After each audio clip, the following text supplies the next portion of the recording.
E o que aconteceu do submarino? A gente sabe, eu sabia pelo menos que o James Cameron tinha feito várias viagens ou passeios até os escombros do Titanic para fazer o filme. Exatamente. E aí eu fui ler esses dias, foram 33 vezes. E parece que não era o mesmo submarino. Ou submergível. Não, acho que era outro. Era outro, né? Dá uma desligada no ar um pouquinho. Acho que era outro. E eu duvido, Lene, você pede aquela coxinha lá da Real pra nós aí. Duvido. Não vamos aqui matar nenhuma tartaruga. Então, sim, ele fez realmente isso para ele produzir o filme, né? Ele foi Você sabe qual tipo de submarino? Parece que era que tinha um cabo, né? Então, veja bem, esse tipo de submergível, na verdade, submersível, Por que o pessoal fala que não é submarino, é submergível? Porque tecnicamente o submarino é um equipamento autônomo, ele consegue descer e subir sozinho, se locomover, etc e tal. Ele consegue sair de um porto, chegar até o ponto onde ele vai, e tem capacidade de se locomover. E o submersível, não. Ele é transportado por um navio até o ponto, né? E de lá ele desce, faz a operação, depois ele retorna e é resgatado. Ele não tem a autonomia para se locomover sozinho, né? Ele basicamente é depositado na água e ele vai descendo. No caso desse submersível aí, ele não havia nenhum cordão umbilical, que chama, nenhum cabo ligando ele à embarcação, né? Ele descia simplesmente e eles tinham lá, segundo eu li, tudo agora é suposição, tá? Porque a gente não sabe exatamente o que aconteceu. Eu tenho minhas suposições, mas são suposições. Mas parece que até determinada profundidade eles conseguiam trocar mensagens telegráficas, assim, sim. Depois não mais. E o que se sabe é que... primeiro vamos explicar o seguinte. Esse tipo de mergulho, ele é um fenômeno relativamente recente, que começou com o próprio Titanic. Ah, é? É. Porque até então, até poucos anos atrás, por conta da Titanic mania, o Titanic é um fenômeno assim, né? Por conta da Titanic mania, algumas empresas, como foi o caso da Ocean Gate, ela passaram a desenvolver pequenos submersíveis para levar pessoas para ver o Titanic. Descer para ver o Titanic. Ele está em que profundidade, você sabe? O Titanic está quase 4 mil metros. 4 quilômetros para baixo, cara? Yeah. Nossa! Cara, você anda de carro 4 quilômetros. Agora tu põe para baixo. Agora você faz uma coisa pior. Você pega e aumenta a pressão em 300 vezes. Porque tem aquele monte de água em cima de você, te empurrando para baixo. Que foi o que aconteceu, né? Cara, 4 quilômetros. Ele implodiu, né? Teve uma implosão que a pressão fez explodir para dentro. Ele amassa, vira uma... Ele não amassa, ele explode, destrói. Explode? Porque é muita pressão em cima do submersível, né? Muita. É difícil você mensurar. Eu estava lendo hoje que o pessoal estava falando de... quando confirmaram as mortes e tudo, de eventuais resgates de corpos. Eu não acredito. Eu acho que não acha nada. Não acha nada? Nada. Imagina, se a pressão é capaz de fazer virar frangalhos um submersível cujas paredes tinham 20 centímetros de espessura, de titânio e fibra de carbono, materiais extremamente resistentes, e a pressão transformar aquilo numa casca de ovo.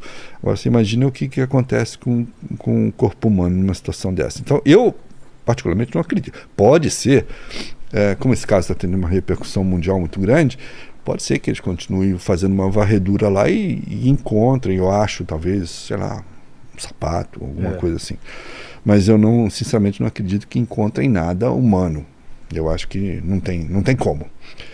Assim como eu também acho, com base no que eu li, que eu acho que esses 5 coitados não morreram hoje. Ah, não, eles já estavam Eu mortos? acho que eles morreram no dia que eles mergulharam, que foi no domingo. Por quê? Porque... Eu tô por fora do Ok, caso. vamos lá. Então vamos Qual lá. que foi o dia a dia do... Ok. No domingo, bem cedo, nas primeiras horas da manhã, começou a operação de descida do submersível com 5 pessoas lá dentro. Tem ideia de quanto custava? Falaram? Sim. Isso é público. Os pagantes, que não sei se no caso lá eram 3 ou 4, acho que 3 pagantes, os pagantes pagam $250 mil, mais de $1 milhão para fazer essa descida. E o planejamento era quanto tempo? Então, essa descida já havia sido feita antes por esse próprio submersível, no ano passado. Esse ano não, ainda não tinha acontecido nenhuma, mas no ano passado sim, ele fez uma meia dúzia de descidas. A descida leva em torno de 8 horas. 8 horas para Isso. Não, desculpa, a descida leva 2 horas. Ah, tá. A operação inteira é de 8 horas. Sim. Então ele desce durante 2 horas. E sobe mais devagar. E depois sobe, compensando. E a operação inteira dura 8 horas. E as informações é que eles perderam... Domingo, então... Domingo, bem cedo, nas primeiras horas do domingo, começou a operação. Então ele começou a descer. Local, e começa a descer. O navio já estava no local, eles baixam uma prancha, uma balsa. Em cima da balsa está o submersível. As pessoas são colocadas dentro do submersível. Não tem uma portinha, não, porque o negócio é mais severo, é aparafusado para aguentar a pressão. Então, mesmo que você esteja... Tem imagem do submarino aí, Lênin? Deve Coloca ter, pra gente fácil. aí, por favor. Mesmo que a pessoa lá de dentro queira sair, ela não consegue, porque só é possível sair pelo lado de fora, se alguém abrir. Olha lá, ó. É isso aí. A entrada é por onde? Pela traseira? Não, ele deve ter em cima, ali onde está azul, ele deve ter O pessoal tá vendo aí, Lênin? uma espécie de uma escotilha Dá uma por onde ampliada entra, para o né? pessoal ver aí. Na verdade é o seguinte, desculpa, falei bobagem. A entrada dele é feita pela frente dele, que é aquela parte redonda lá, que ela abre feito uma portinhola, né?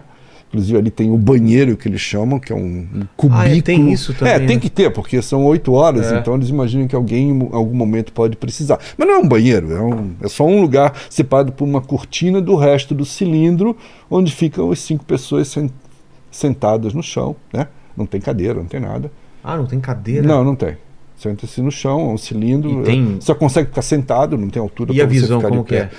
A visão é praticamente nenhuma, porque você tem na frente aqui, exatamente naquela parte mais redonda, assim, onde é a porta, você tem uma janela, uma escotilha mais ou menos assim, que te permite, até que é de bom tamanho, tá? Que te permite olhar para fora. Porém, você tem que entender o seguinte, o Titanic está a 4.000 metros, onde não chega luz nenhuma. Ele está em completa escuridão, total. Então ele depende de iluminação, né, do próprio submergível para você conseguir visualizar alguma coisa. O que torna ainda mais difícil qualquer operação de resgate, digamos, dos restos do submersível. Por causa do escuro? Não existe visibilidade, por exemplo, né? E voltando ao assunto, o que eu acho que aconteceu? Conversando com colegas meus, inclusive. Eles começaram a operação e foram descendo no domingo de manhã e, ao que consta, a equipe do navio informou que perdeu contato com eles após 1h45. A descida era programada para cerca de 2 horas. Então, eles, teoricamente, já estavam próximos do Titanic. Né? Quer dizer, próximos entre aspas, porque ainda deviam estar a quase, talvez, 1.000 metros de distância do Titanic. Entendi. Né? Mas já tinham descido 1h45 e perderam o sinal. Isso foi no domingo. Esse sinal do pessoal lá em cima, já era previsível que eles iam perder o sinal ou não? Não. O normal é que eles mantenham algum tipo de comunicação, né? Ainda que precária. Pois é. A minha percepção, e também dos colegas que eu conversei, é que a implosão do equipamento ocorreu na própria descida.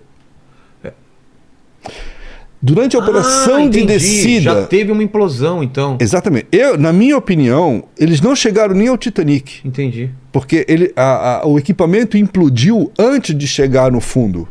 Na minha opinião, o que pode ter acontecido para ter implodido, se nas outras vezes não implodiu? O material vai desgastando, vai isso é... estressando? Para haver uma implosão num submersível, que é uma nave experimental, na verdade. Para haver uma implosão no submersível que já havia feito essa viagem antes, esse submersível já fez uma meia dúzia de descidas ao Titanic ano passado, ano retrasado, é porque houve algum problema técnico, alguma fadiga de material, alguma coisa que gerou a implosão. Quando você está falando de um ambiente desse, com uma pressão absurda, que a gente não consegue mensurar o que é uma pressão nessa profundidade. Um colega meu estimou em 300 atmosferas, que é uma coisa assim absurda. Não existe nenhum ser vivo que aguente isso. Ser vivo, não. Uma baleia... Existem alguns seres, alguns estão sendo descobertos, inclusive, que vivem nas grandes profundezas, que eles têm essa capacidade. Né? Não tem nada parecido com o que a gente está acostumado a chamar de peixe. Mas, sim, eles conseguem viver na escuridão, etc. Mas o que nós achamos? Que poderia ter... Houve alguma falha técnica, isso me parece certo, no submersível, que gerou a implosão dele. O que seria isso? Cara, numa pressão dessa, não dá nem para chamar de rachadura.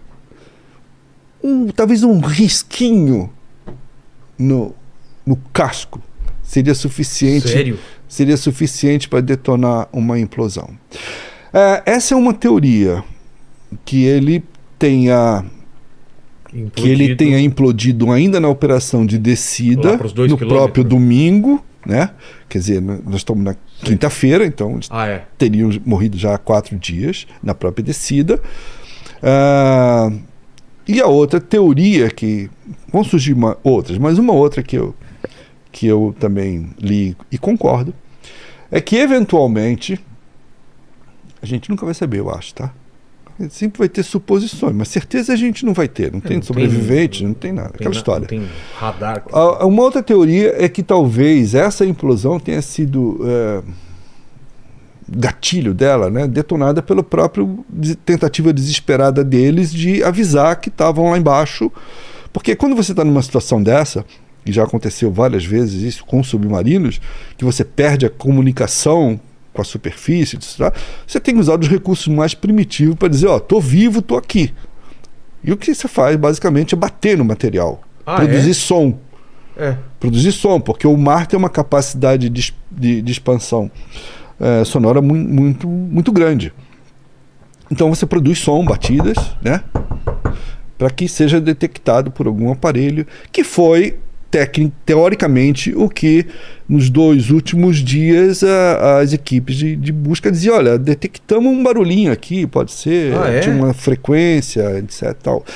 Mas eles disseram hoje que não, que eles acham que o som que eles detectaram não vinha, o que comprovaria a tese de que isso aí tenha o que quer que tenha acontecido, a implosão baseada por algum motivo, aconteceu no próprio domingo.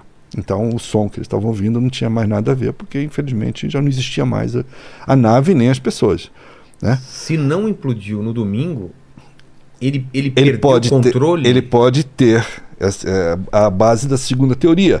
Ele pode ter perdido a comunicação, mas continuou no processo de descida, né? Até chegar ao fundo, né? E dali para frente, 2, 3 dias que passou supostamente lá, ele teria sofrido a implosão, causada ou pela própria fraqueza, digamos assim, do material, ou até o gatilho tenha sido as próprias tentativas dele de fazer barulho, né, batendo no material. Nós estamos falando de um negócio muito, muito delicado. Eu li um exemplo muito interessante hoje, que é exatamente da casquinha de ovo. Nós estamos falando de um casco de 20 centímetros de espessura, de uma liga extremamente forte, que nessa situação se torna uma casca de ovo. Você pisa e... é o que acontece. Então, assim... Mas eu ainda acho, na minha opinião, Foi domingo. modesta opinião, que foi no processo de descida. Agora eu queria entender.